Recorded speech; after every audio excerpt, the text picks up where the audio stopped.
I've done hundreds of sermon series, but perhaps this sermon series is the most prophetic sermon series I have ever done. My prayer for you is that you don't just hear the word, but you receive it in your soul and you allow it to take root in the soil of your heart. Take notes. Take notes. Write it down. You forget 90% of the things you don't write down. How many know that? How many would go to a supermarket without a list? And every time you do, you come home and you say, I forgot something. How many ever went to the supermarket for one thing and bought other things and didn't come back with the one thing that you went to go for? Y'all know what I'm talking about? Write it down. Let's welcome our TC tribe attending online. Come on, let's welcome everybody attending online.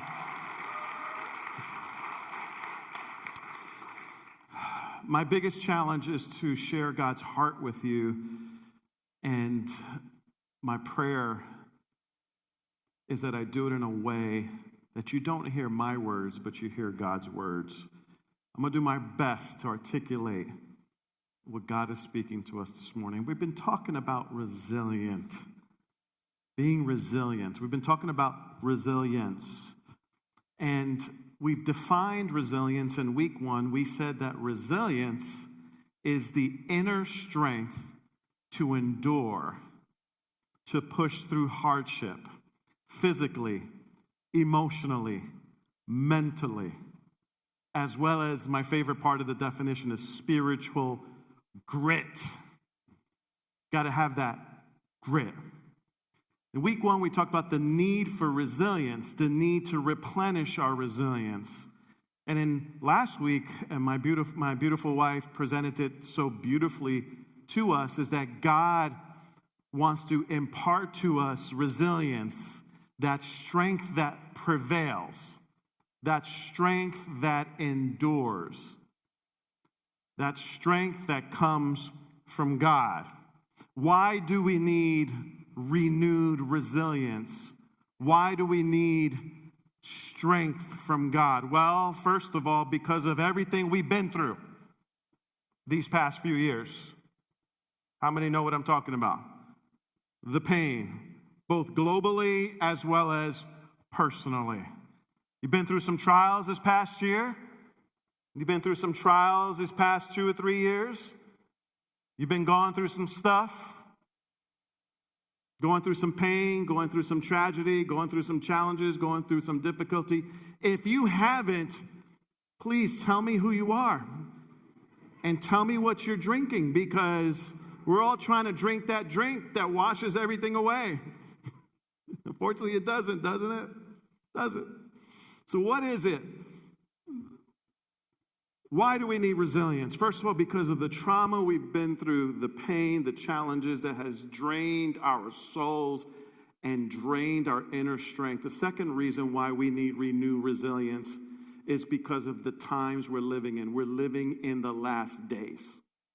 Let me say that again. We're living in the last days. We're living in the end of the age. I wish y'all were here this morning. That's okay, though. I wish y'all were listening. I wish y'all gave me some feedback and some love. Or maybe you're in shock like we are. We're living in the end of age. We're living in the times in which Jesus said that in this world you will have trouble.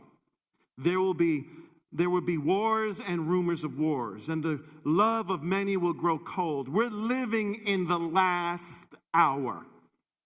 The earth is groaning for its Savior. The earth is groaning for its Redeemer. We're living in the end of age, in a time in which we need strength to walk through the difficulties, the challenges that lie ahead because of the hour that we live in. We need renewed strength of heart, strength of mind. We need strength of soul. We need renewed strength. That strength that comes from God. That inner power. That inner authority. a strength that endures. Today I want to talk to you about Eden glory. Eden glory. By the way, if you did not purchase the book, let me encourage you. This series comes from the book by John Eldredge. Buy the book, download the Audible, listen to it, Kindle, hard copy, get the workbook. Many of you are plugged into Transform groups. How has that been going? Good? Transform groups going good? But last, get the app. Download the Pause app. 1 minute pause app, and in it, there's 30 days to resilience. It's a morning pause and an evening pause. How many have been encouraged by the Pause app? Anybody here? Get the Pause app. We're immersing ourselves in this, and this is the challenge about this series. This is the challenge. Y'all with me? Sometimes we're so tired and so exhausted that we don't have the strength to do the things that will renew our strength.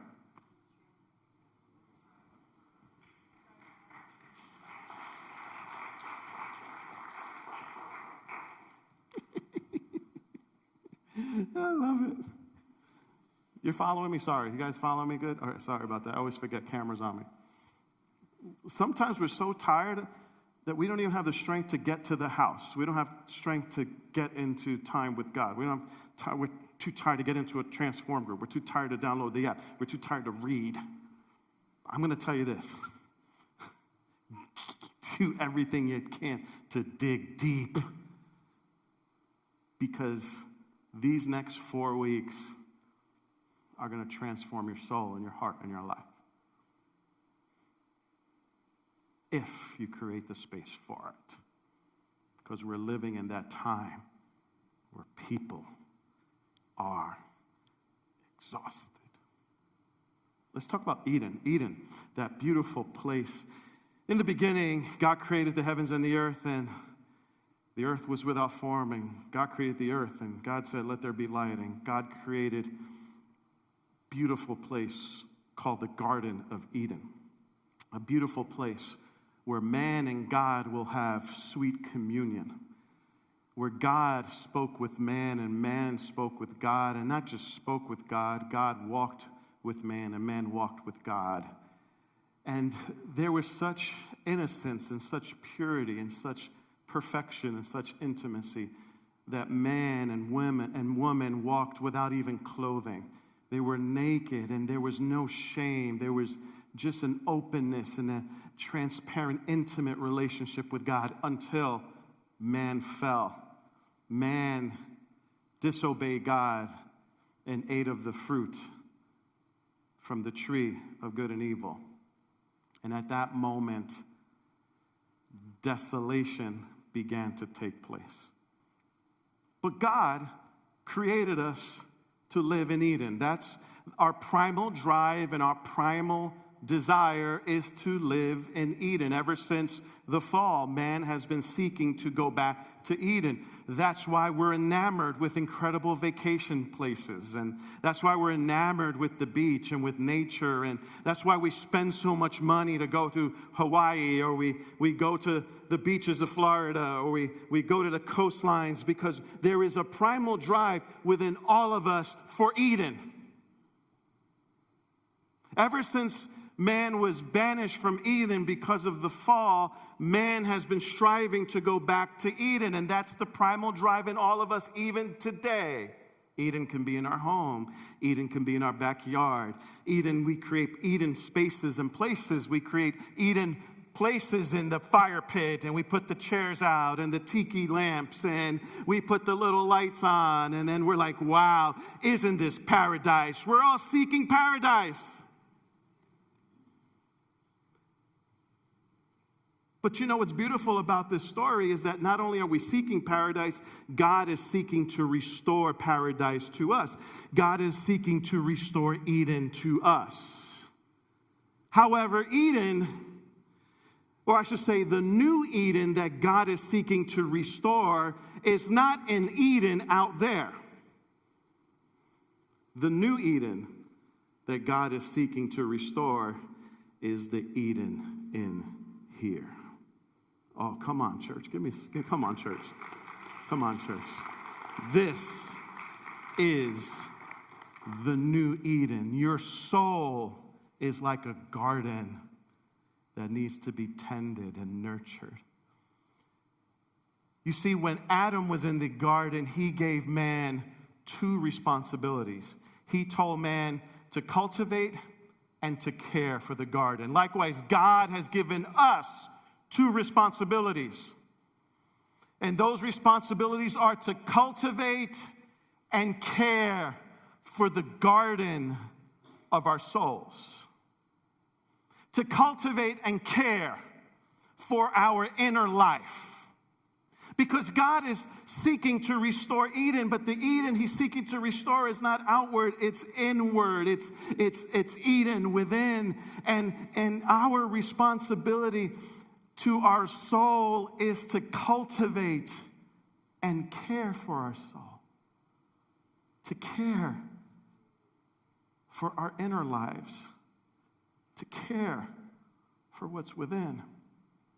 See, I love this passage in Luke chapter 17. Some of the Pharisees came to Jesus and they asked, when will the kingdom of God come? Like, we're waiting for the kingdom of God. And Jesus answered and said this, God's kingdom is coming. Amen for that. How many know that? But not in the way that you will be able to see it with your eyes. What is he talking about? He's talking about the kingdom of God within. And the next verse he says, people will not say, look, here it is, or there it is, because God's kingdom is within you. God is building his kingdom.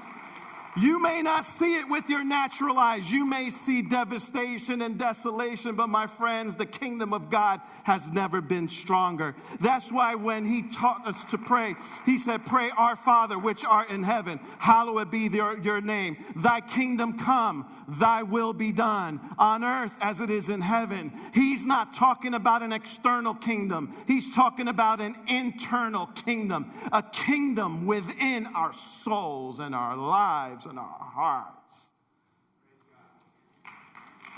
Woo! We got it all wrong. We're out there searching for Eden out there, and you can be on some of the most beautiful beaches in the world, and you can be on some of the beautiful places in the world, and they are beautiful, and there will be moments in which you will be like, this is paradise, but it's nothing compared to the inner glory that God wants to release within us. My God. We talk about the glory of God. We talk about Eden glory.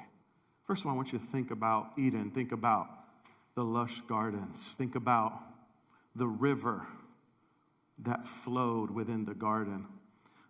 Within that garden, there was 4 rivers that flowed in 4 different directions. The river flowed within the garden. The river brought life to the garden. And within the center of the garden was the glory and the presence of God. Think about that. My friends, that's exactly what God is restoring within each one of us. For Scripture says, out of your belly will flow rivers of living water. Rivers will flow from within you. Rivers will flow through you. God will pour out his Spirit not just upon you, but within you. Because the kingdom of God is now within us. And when we talk about the glory of Eden or Eden glory, this is what we're talking about. We're talking about the presence of God, the glory of God, and all of its power and all of its grace and all of its strength and all of its fullness within us, within me, and within you. How many would say, I'm hungry for the glory of God? I'm hungry for Eden glory. I desperately need the presence, the glory, the power, the grace, the strength, the fullness of God's glory, God's power inside of us. Think about it. inside of me and inside of you. God wants to release his glory. God wants to give us his glory. God wants to give us an inner spiritual grit, an inner power, an inner strength. God wants to give us the ability to do what he's called us to do. He wants to give us the power to walk through difficult times. He wants to give us the inner strength. But what are the two things we're responsible to do? Cultivate and care for our inner life. But unfortunately, you know what's happening? People are not cultivating and caring. They're neglecting their inner life. They're neglecting their soul. There's two ways in which we cultivate and care for the soul. First is physically. It's those times in which we need to physically cultivate our soul. It's those times in which we need to go out and push pause and observe the Sabbath and embrace our limits and experience nature and walk out and see the glory of God. The Bible says that the glory of God is all around us. First of all, physically, we must physically care and nurture our souls. We must spend the time to put boundaries and limits on our jobs and our work, amongst our family. We need to do what's called self-care. We have to care for ourselves. We have to care for our souls, because if you don't care for yourself, you'll be no good to anyone else. And some of us are operating on empty, and we're thinking we're making a difference, but yet we're killing our own soul. We're depleting our own lives, and we're walking around depleted and exhausted and drained, and we say things like, I can't do this anymore. I can't keep going. I need a change. In extreme circumstances, people quit their jobs, they quit their families, they quit their marriage, and they seek to find Eden somewhere else. They escape, they try to numb, they nurture, they try to satisfy the longing of their souls, and they haven't taken the time just to push pause and say, I'm a human being, not a human doing. That my being must be more important than my doing. You heard me say this, Transformers. My soul is more important than my role. My soul. We must seek to care and nurture our souls physically, but then secondly, we must care and nurture our souls spiritually. Because we can receive strength simply by taking a Sabbath. We can receive strength by pushing pause and embracing our limits. We can receive strength by taking a nap. But sometimes those things don't bring the strength we need, the resilience we need. That's why we need spiritual strength. That spiritual strength can only come from God. Not by something you do, but something you ask for. Isn't that amazing? Ask for that strength. Now, it doesn't mean that if you have resilience and inner strength, it doesn't mean that you won't get depleted and tired. It simply means you have a rhythm in your life in which you know you're not relying on your own energy. You're relying on God's Spirit, God's energy, God's power. You have a rhythm of creating space. You're caring, you're nurturing. You are cultivating God's presence in your life. What happens when we neglect our souls? What happens when we neglect cultivating and caring and nurturing our souls? We become inwardly and spiritually dry like a desert. And the Lord wanted me to tell you that this is an image of some of you today. This is what your soul looks like. Some of you today, this is what your soul looks like. You're dry. You're depleted. You haven't prioritized your soul. You have neglected the care. You have neglected the nurturing, the cultivating, as God has told you. He told you, care for your soul. Care for your inner life. Cultivate and care for my presence.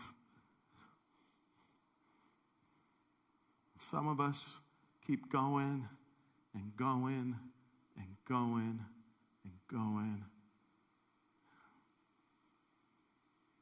and we're on empty. And we don't know what to do but quit.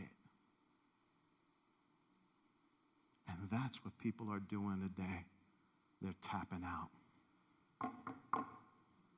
They're tapping out on faith, and they're tapping out on God. Don't tell me they're not. Oh, pastors are tapping out. Pastor Ruth talked about it last week. People are tapping out of church. People are tapping out of life. People are tapping out of relationship.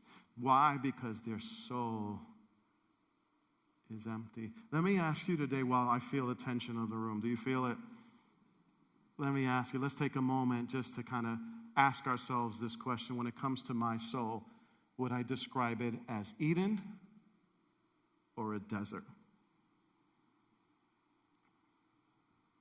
Think about that for a moment. Does my soul look like Eden? Or does my soul look more like a desert?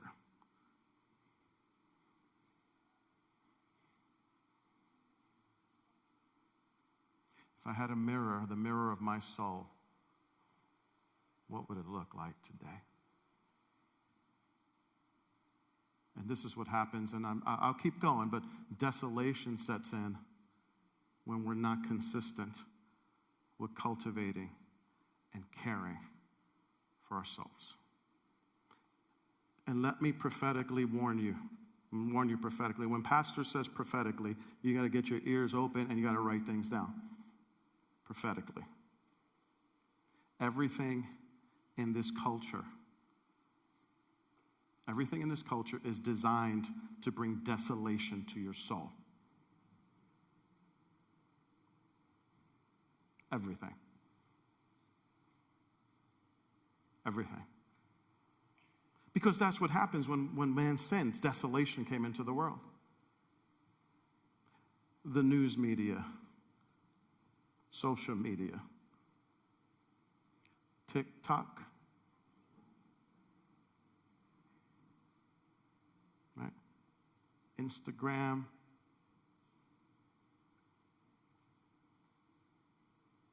some of your friends. I can go down the list.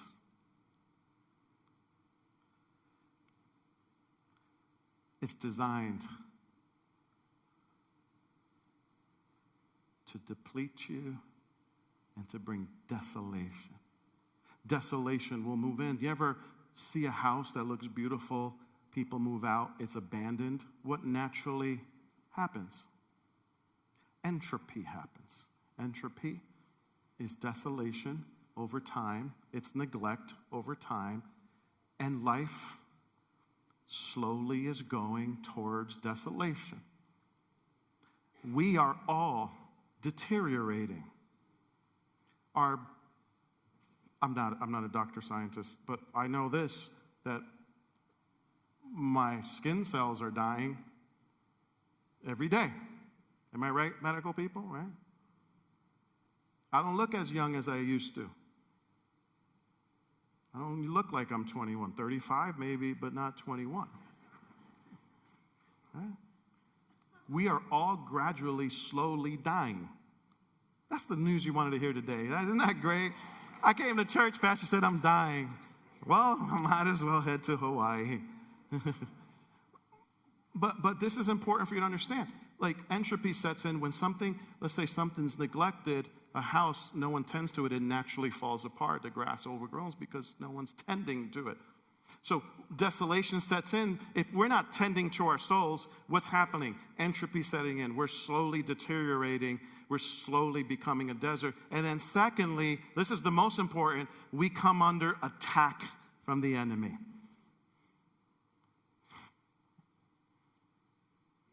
When desolation sets in, we come under attack. Write this down. Come on. I'm too tired to write. I'm too tired. Write it down. Listen. It'll help you. Because when desolation steps in, you come under attack of the enemy. Because when you're tired, you're weak. And when you're weak, you're vulnerable. That's why you're going through the hell you're going through. That's why you're going through the trials you're going through. It's an attack of the enemy, and you don't even have the grit. You don't even have the strength to fight back. Just laying out, getting beat up by the enemy. Just laid out, letting him throw his best punches, and he throws another one, and all you do is stand there because we don't have the energy to throw another punch. But I came to tell you today, greater is the one in you than anything that's coming against you, right? And when you tap in to supernatural power, when you tap in to supernatural strength, the enemy could throw his biggest punch, but guess what? No weapon formed against me shall prosper, right? I am more than a conqueror, right? You can throw your best punch, but I'm going to throw it right back. Come on, bring it on, bring it on. Because when I'm operating with spiritual grit, when I've got the power of the Holy Ghost living in me, I can tell you this, no weapon formed against me will prosper. Come on, somebody. Come on, somebody. Some of us just got to get up off the mat and start fighting back. You got to. Some of us just need to get up off the mat and start fighting for our family, start fighting for our kids, start fighting for our future, start fighting for our finances, start fighting for our health, start fighting for our start fighting. Some of us have lost our fight. We've lost our grit.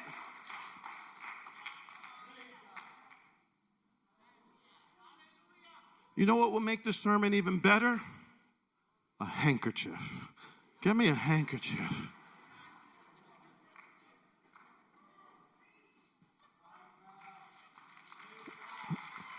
Two reasons to do this and to do this. Come on, somebody. Let's wave that handkerchief in the air.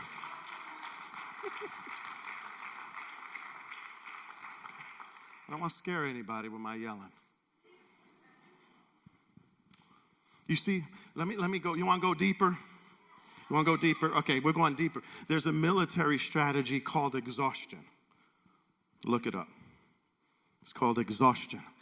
And this is what the military strategy, this is what happens when exhaustion, when they use this. They use it to seek to erode the will or the resources of the country over a period of time. Just wear them out.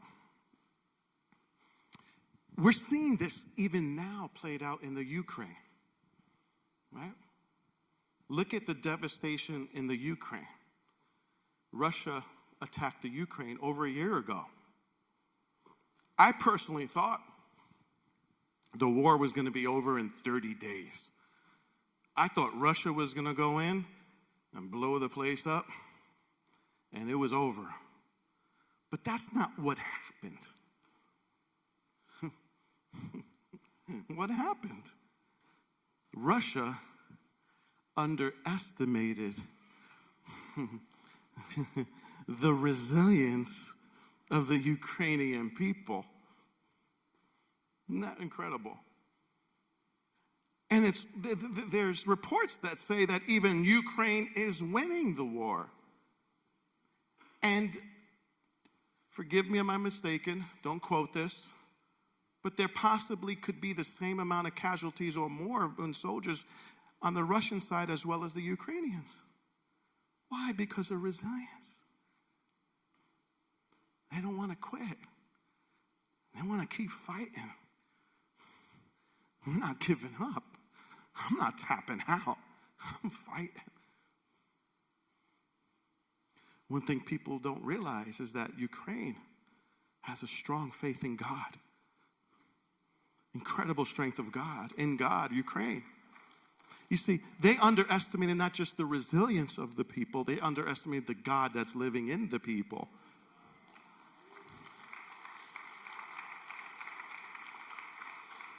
John Eldredge in his book says this: when the enemy comes against you, he will always bring with it a feeling of, I don't want to fight this. You have this feeling called ennui, a weariness of the spirit, a malaise, that sense of I just don't want to fight anymore. But I came to tell you that if you turn to God, he will give you the resilience you need. How do we experience this resilience? Paul said in Ephesians 3:16, I love this verse. He said, Ephesians 3:16, let me read it from it right. He said, I asked the Father. What does he do? He asked the Father in his great glory to give you the power to be strong inwardly through the Spirit. Oh, man. I hope you're getting this. I hope you're processing. I hope you're receiving this. He said, I asked the Father to give you strength inwardly through his Spirit. I pray that Christ will live in your hearts by what? Faith, and that your life will be strong in love, built on love. I pray that Christ will live in you and that his great glory fill you. In the Old Testament, there was a tabernacle. And in that tabernacle, God filled the tabernacle with his glory.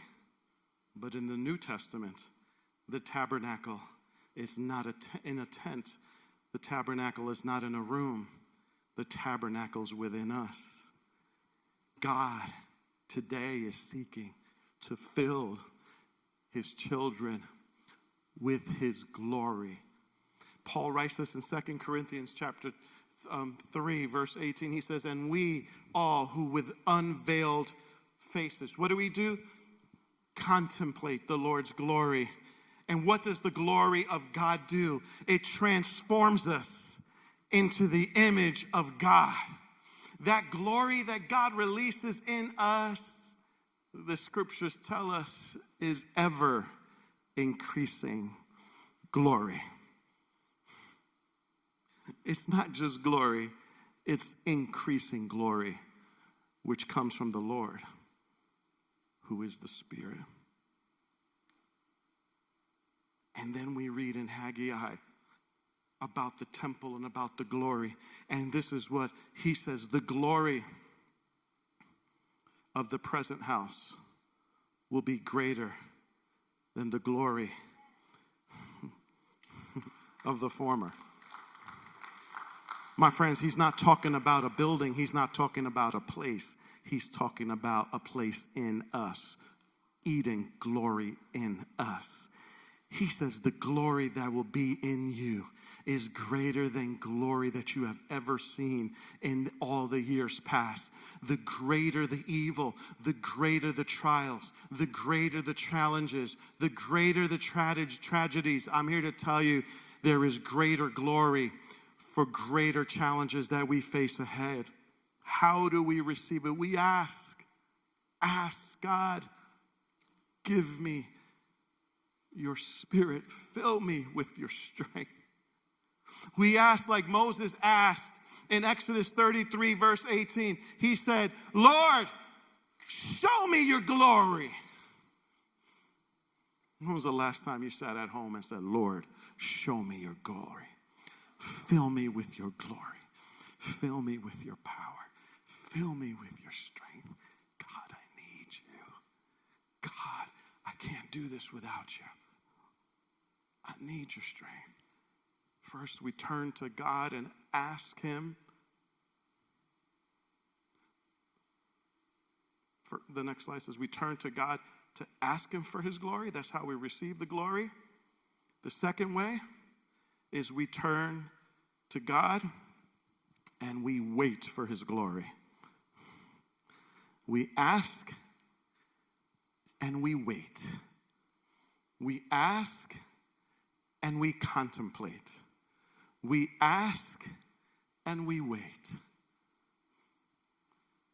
Because those who wait on the Lord shall renew their strength. Isaiah 40, verse 32. Why don't you read this verse with me? Those who wait on the Lord shall renew their strength. They shall mount up with wings like eagles. They shall run and not be weary, and walk and not faint. That's what happens when we wait. That's what happens when we ask. My friends, God wants to restore within each one of you Eden glory. His power, His presence, His strength, His grit. He wants to restore it to you. He wants to release it to you. But remember, you have to cultivate, and you have to care, and you have to nurture. You have to create space. You have to be intentional. You got to be intentional, right? You got to be intentional with your time. You got to be intentional with your soul. You just got to be intentional with what happens to your soul, what you allow into your life. You got to be intentional to cultivate and create so God can create. You got to care. You got to nurture. Your soul is a garden that God is restoring. I wonder how you're doing with your soul. As we close, how is your soul? How's your soul? And if your soul is looking more and more like Eden, wonderful, but if it looks more and more like the desert, God's glory is here for you today. He just wants you to receive it. Would you bow your head with me? He just wants you to receive it. He just wants you to ask for it. And if that's you, then what can you, without nobody looking, lift your hands to the Lord. It may be your home and you're by yourself, or maybe you're with your family at home, and right where you're at, whether it be at home, on the road, maybe you're in a different country, God wants to release His glory in your life, the inner strength to walk through the battles, to walk in what you're walking through, to walk through what you're walking through. I'm reminded of David, who says, even though I walk through the valley of the shadow of death, I fear no evil because you are with me. Your glory is with me. Your glory is in me. God, show me your glory. God, give me your glory. God, help me to walk through this physical pain I'm in. Help me to walk through this physical trauma, this emotional trauma, this mental pain. Help me to walk through this tragedy. Help me to walk through this loss. Help me, God, to walk through this. God, I need your glory.